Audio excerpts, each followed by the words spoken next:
BJP को अगर आप समझेंगे, उन्होंने हिटलर की सरकार में एक मंत्री थे, उनका काम था प्रोपेगेंडा करना, वो प्रोपेगेंडा मिनिस्टर थे, और उनकी सीख करके भारतीय जनता पार्टी की पूरी सरकार प्रोपेगेंडा सरकार है।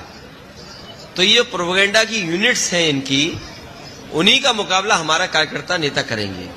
वोट बढ़ाने से लेकर के वोट डलवाने तक की हम लोग जानकारी कार्यकर्ताओं को दे रहे हैं। इसीलिए ये रैली नहीं की, ज्यादा भीड़ की व्यवस्था नहीं की, केवल जिम्मेदार कार्यकर्ता और पदाधिकारी आ जाएं, जिससे उनको कुछ जानकारी दे सके।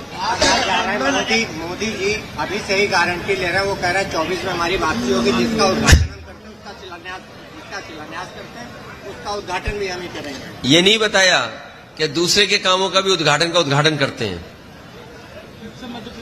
केवल शिलान्यास नहीं करते, दूसरे के योजनाओं का उद्घाटन भी करते हैं।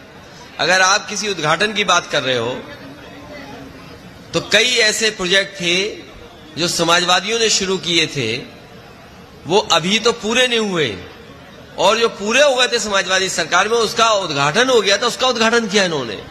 आप बताइए, हरदोई में ये 4 लेन सड़कें बननी चाहिए थी, लखनऊ से 4 लेन, क्या 4 लेन सड़क बन गई? शाहबाद वाली जो शाहजहांपुर को जोड़ती है, समाजवादियों की देन है। रोजा प्लांट कारखाना जो लगा है, बिजली दे रहा है, वो समाजवादियों की देन है। इस जिले में हमारे नेता कार्यकर्ता जानते होंगे, सबसे ज्यादा सब स्टेशन अगर किसी ने बनाने का काम किया तो समाजवादियों ने बनाया। और वही नहीं, जो समाजवादियों ने काम दिए थे वो आज भी अधूरे पूरे नहीं हो पाए। गंगा पे पुल जो कुसुमखोर को कन्नौज से जोड़ता है, वो समाजवादियों की देन है। बताओ, भाजपाइयों ने कोई गंगा पे पुल एक बनाया हो तो बता दो।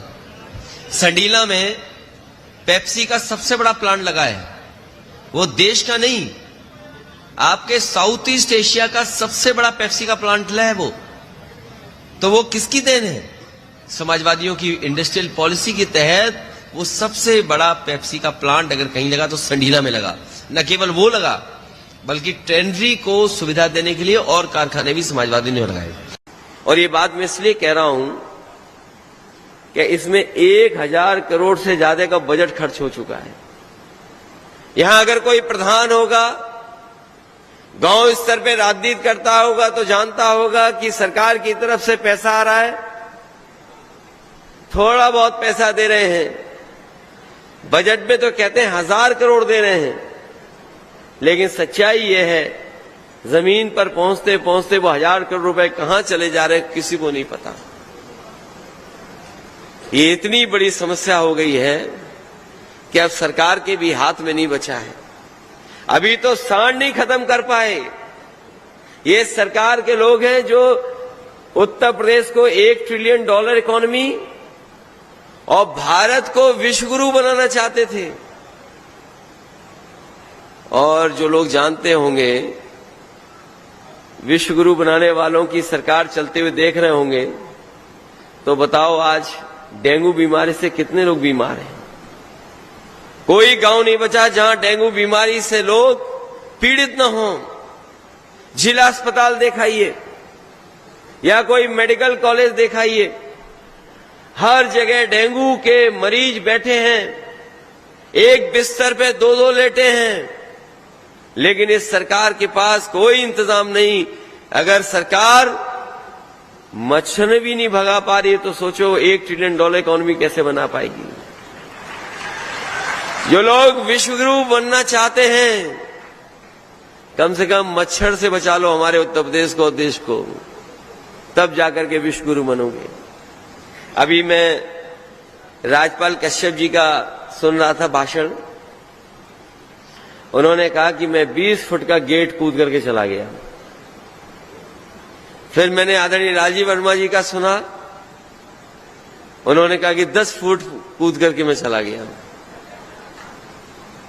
लेकिन सच्चाई यही है कि हमें मजबूरी में वो गेट फांगना पड़ा।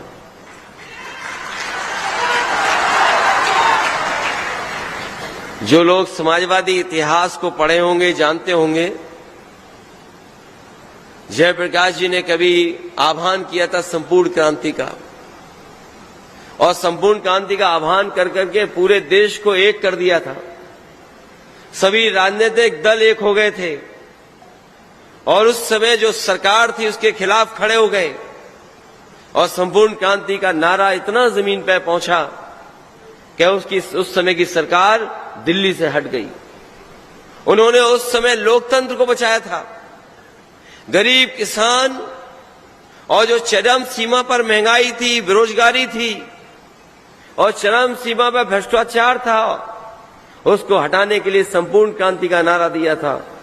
उन्हीं के नाम पर नेताजी ने कभी जेपी इंटरनेशनल बनाने का सपना देखा था और उस सपने को अगर किसी ने पूरा किया था तो हम समाजवादी लोगों ने न केवल जेपीएनआईसी इंटरनेशनल सेंटर बनाया था, बल्कि देश में मैं कह सकता हूं किसी नेता के जीवन पर इतना अच्छा म्यूजियम नहीं बना होगा जो समाजवादियों ने लखनऊ में म्यूजियम बनाया था। इस सरकार ने उस म्यूजियम में हमें जाने नहीं दिया जहां पर जयप्रकाश जी की प्रतिमा थी। उस दिन जयंती थी उनकी। बाहर गेट बंद कर दिया, टीन शेड लगा दी, ताला लगा दिया। हमारे पास कोई रास्ता नहीं था। जैसे ही मैंने ताला देखा, गेट बंद देखा, हमें जेपी जी याद आ गए और नेताजी का संघर्ष याद आ गया। हम धरने पर नहीं बैठे, हम गेट कूद करके दूसरी तरफ चले गए। मैं ये बात इसलिए कह रहा हूं कि लालजी वर्मा जी की भी बात ठीक है और राजपाल कश्यप जी की भी बात ठीक है, क्योंकि एक तरफ से 10 फीट कूदे और दूसरी तरफ से 10 फीट कूदे तो बताओ कितने फिट हो गया।